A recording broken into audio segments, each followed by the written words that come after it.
Welcome back to another video on the channel today. Today we're talking, of course, as always, about Wrexham AFC. Today I'm going to be bringing you some Wrexham AFC transfer news. We're going to be talking about the two new signings that we've had. We're going to be talking about Ryan Barnett as well, the interest he's had from higher up clubs, and of course the favourite loan watch that does feature on the channel nearly every single video. So before we get going in today's video, I'd just like to say a massive thank you to everyone that has wished me a happy birthday, and obviously the support that you have shown on the last video. It's massively appreciated. I wasn't expecting those numbers, to be honest. After nearly 3 weeks away, you've still smashed over 7,500 views, so I cannot thank you enough for that. And of course everyone who has supported the channel further, it is just massively appreciated. I'm in such a fortunate position and in such a brilliant position to be sat here talking to the camera about the club I love, Wrexham Football Club, and see that there's thousands of people that also love watching me speak about Wrexham. Is just absolutely mind-blowing, so I cannot thank you enough for the support you've shown recently. Also as well, if you're new around here and if you'd fancy subscribing, if you want to get more Wrexham AFC content on YouTube, then this is the place to be. Without further ado, let's get talking transfer news. So we're going to be starting off with Ryan Barnett. Now, according to the Telegraph, Championship side Stoke City and Preston North End are both monitoring Ryan Barnett ahead of a possible move in the January transfer window. This is some news that just does not surprise me at all. We've seen Ryan Barnett the back end of last season, and his form going into this League One season has just been second to none. Of course, we've seen how good Barnett is and how much of a big asset he is to this team, and you know, the role he plays down that right hand side is just massive for us, and you could say he's irreplaceable in this Wrexham lineup. And if we're just further looking at his stats, you know, his excellent start to the season, 6 assists he's got. At the time of planning this video, I think it was like 3 or 4 games ago, he had 6 assists in 11 games, proving why he is just one of the best fullbacks in League One. And I've got a sneaky feeling at the end of this season, if his form continues in a Wrexham shirt, he will pick up an award of some sort. And of course, we've seen already he's been nominated for October's League One Player of the Month award, so his contribution and his form is not going unnoticed at all. And it was only a matter of time until we heard from interest from higher up clubs, Championship clubs, but I've got no doubt and I've got no feeling inside me that Wrexham will rush or will sell Ryan Barnett at all. I think that's credit to Ryan Barnett as well, and it's testament of his form that he's brought into this season. You know, that you've got higher up Championship outfits like Stoke City and Preston North End both looking at you and both monitoring you ahead of a move, because it's clear to see there is massive potential in Ryan Barnett. And if we're looking at Stoke City, we're looking at them. They're a team that have good financial backing, so they won't have an issue when it comes to bidding. If Wrexham set their price high, Stoke City have the funding behind them to go out and sign Ryan Barnett. But we're in no position to sell him. We have no reason and no right to sell Ryan Barnett to a club that we could be in the same division as next season. And if not, go that one step further and say Wrexham could possibly be seen as a more ambitious move and project than Stoke City. So if they want to sign Ryan Barnett, they're going to have to pay a hefty price, because Stoke City compared to Wrexham, there's not a lot in it. A couple of years ago, if we were in the National League and they were in the Championship, you'd have thought, okay, there's a chance Ryan Barnett does go. Stoke are in the Championship, Wrexham at the top end of League One.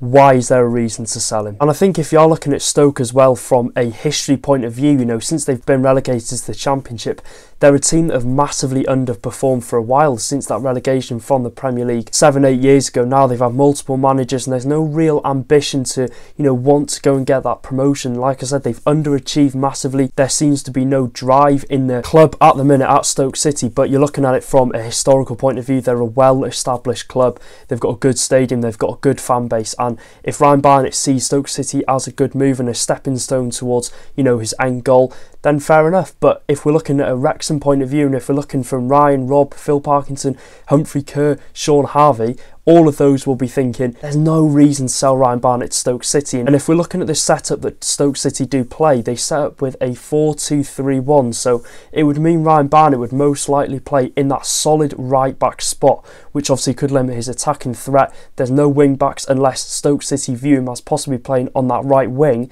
which I don't think is very possible. But if they are set to play him as a right back, like I said, it will limit his attacking opportunities, which is one of his key attributes. So is this something to keep in mind when this possible signing could happen in the January transfer window? And if we're looking at Preston North End now, a team that does actually set up with wing backs, but like Stoke City, they're just not an ambitious club. They've shown this season they've got off to a rocky start. They've had that 1 or 2 seasons here and there where they've pushed on, you know, for playoffs and made a late surge, but they're just a team that I don't think has a much clearer vision than what Wrexham Football Club do. and I don't think it's a move that will take Ryan Barnett to the next level, unfortunately. Again, like Stoke City though, don't get me wrong, they're a well-established club, they're very historical, you know, they play at Deepdale, they've got a good fan base.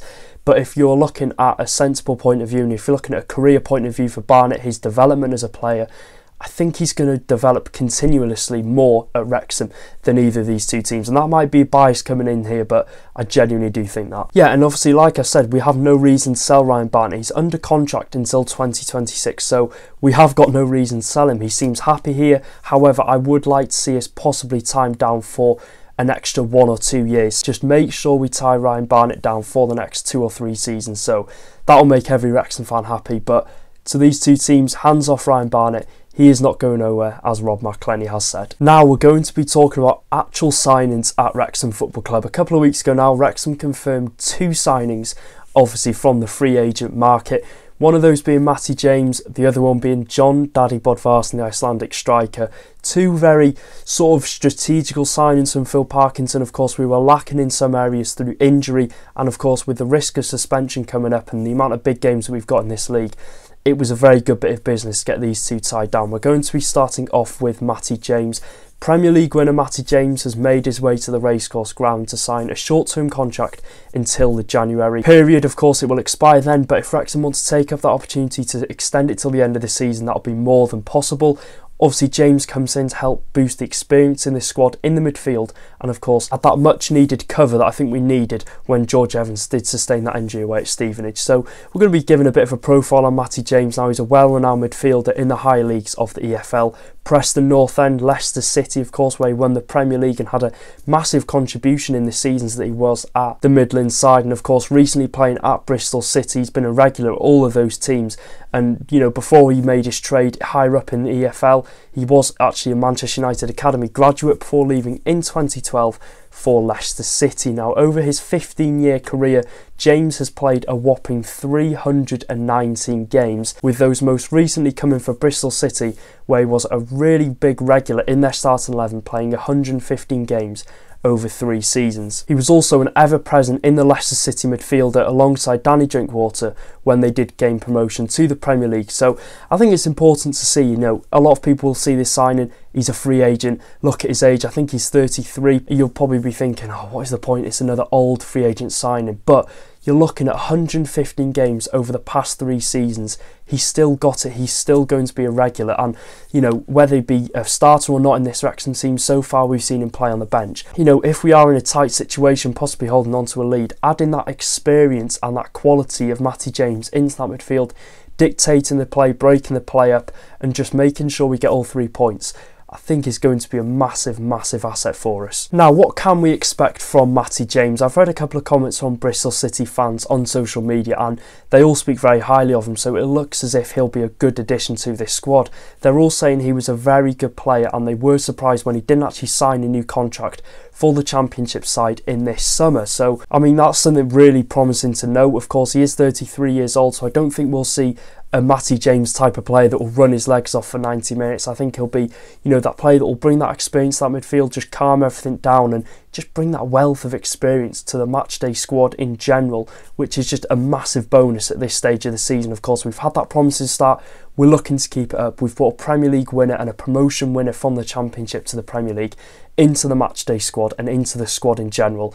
It is a massive sign. I think, you know, no matter if James plays 5 games or whether James plays every single game up until his contract expires in January, I think overall just his experience in the dressing room will play a massive part. And if we're looking at Matty James's last season, last season in the Championship he played 37 times. There's a reason he's played 37 times. He is a big player. He's a good midfielder.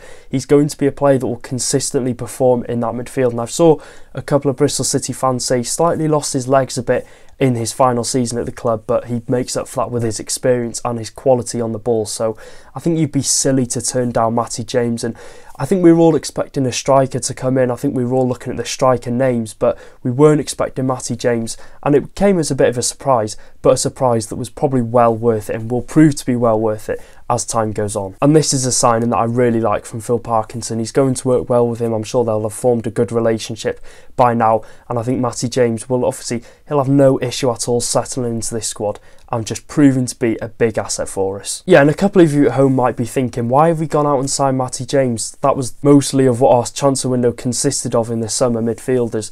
But obviously we've seen George Evans, like I said at the start of this, with his injury sustained away at Stevenage, we were kind of lacking in that midfield area, so getting James in on a free is just a massive bonus. And of course we've got Cannon and Dobson on the brink of suspension, so it just does make a lot of sense to bring James in for that short-term cover, which hopefully will prove to be long-term until the end of the season. And moving on to our next signing, Icelandic striker Jon Dadi Bodvarsson has signed for Wrexham, like Matty James, until the January period. Jon Dadi Bodvarsson carries a wealth of experience in the EFL, playing for the likes of Wolverhampton Wanderers, Reading, Bolton Wanderers and Millwall are all the clubs that he has played for in his 9-year spell over in England. As well as being never present at club level, Dadi Bodvarsson has also played 64 times for his national side Iceland, and most notably at international level, Jon Dadi Bodvarsson did actually score for Iceland in their Euro 2016 group stage fixture against Austria. I've got my Euro 2016 sticker album that I collected when I was like 9-10 years old, and I have got Jon Dadi Bodvarsson, so life just comes round in one big circle. But if there's another reason to love Jon Dadi Bodvarsson, he led the line in Iceland's famous 2-1 win over England in the round of 16 in the Euro 2016 Championships, getting an assist for the winning goal. So I love him already, and I think every Wrexham fan will prove to love him as time goes on. And if we're looking at his record, he scored 52 goals in 270 games and has remained at a good level since first arriving in England. Last season, Bodvarsson was a bit inconsistent in terms of starts in that starting 11 for Bolton Wanderers, but there were phases, where he had a string of games and then would only come on for a few minutes. So it's an interesting situation what was happening at Bolton Wanderers under Ian Evatt, but we saw Dadi Bodvarsson come on against Harrogate and he found those small pockets of spaces. He could have easily had a goal, so I think he'll prove to be a very knowledgeable player on the pitch and will be in the right space at the right time and hopefully chip in with a couple of goals. But despite that, he has got 25 goals in the last 2 seasons in League One for Bolton Wanderers. He's got the experience, and now it's a question whether he can bring those goals to the starting 11 that we need to fill the void of the injured Jack Marriott. So finishing off the video with the loan watch, starting off with Super Sam Dolby. Dolby is on fire up in Scotland. 3 goals in his last 4 games for Dundee United. He scored last weekend in their defeat to Motherwell, and on Tuesday he took a pressure penalty away at Hibernian to secure a 1-1 draw in the last minute. Dolby seems to be a player that is playing with so much confidence at the minute, and it's great to see him scoring goals and proving a point as to why he should play a part in the future at Wrexham Football Club. And if he continues on this form, I see no reason as to why Dolby should come back and play a part in the matchday squad again. Billy Waters. Now, Waters did actually score his 4th goal for Halifax a few weeks ago against Rochdale in the league. He followed that up with 83 minutes in their late dramatic defeat to York City at home. Waters will next play for Halifax at home to Woking this weekend, so let's hope and keep our fingers crossed that Waters can keep his confidence high and get on the score sheet again. Jake Bickerstaff. Now, you might have seen the last couple of loan watches. I was fed up of him not featuring in the matchday squad. Finally, Bickerstaff has slowly made his way into the matchday squad for Altrincham, albeit he has been an unused sub against Fylde and Hartlepool and still only has 5 matches featured out of a possible 16. So still not great for Bickerstaff. He's still yet to go off the score sheet as well. So yeah, it's an interesting situation what's going on there, and one that will probably be assessed in the January transfer window by Phil Parkinson and his team. So yeah, that is it for today's video. If you did enjoy, make sure to drop a like. Let's go for 450 likes on today's video. Subscribe, do all that good stuff, and I'll see you in the next video. Take care, guys. Up the town.